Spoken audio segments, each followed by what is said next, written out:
முறைக்கு சொல்லி அனுப்பு, இது நம்ம ஊரு விழா. ஊருக்கே ஒரு நோம்பினா அது கோயம்புத்தூர் விழா.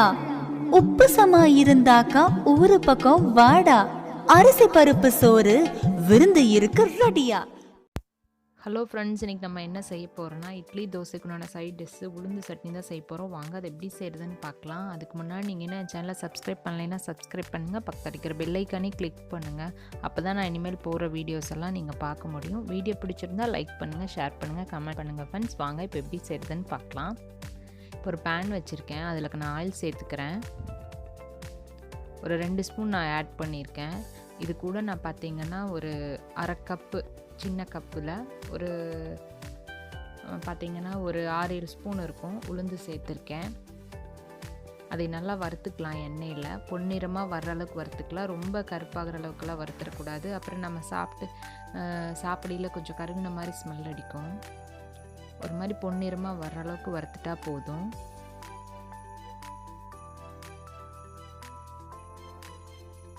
ஸ்டவ்வை சிம்மில் வச்சே வறுத்துக்கலாம். பாருங்கள், இந்த அளவுக்கு வறுபட்டுருச்சு. இப்போ போதும், இந்த அளவுக்கு வறுபட்டாலே.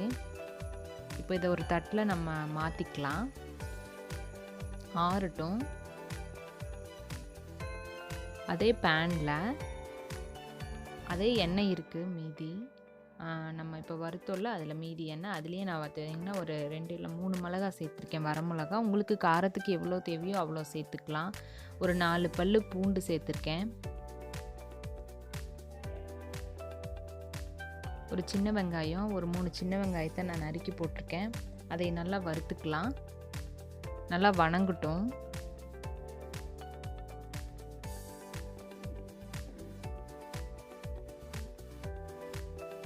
நல்லா பாருங்கள், இந்த அளவுக்கு நல்லா வணங்கிடுச்சு.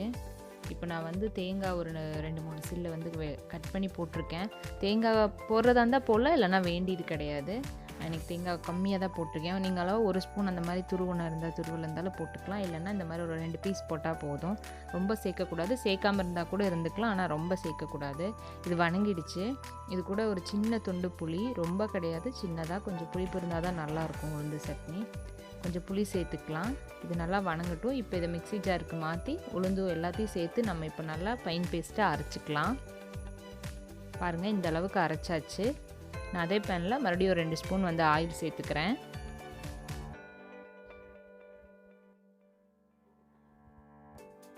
எண்ணெய் காஞ்சிருச்சு.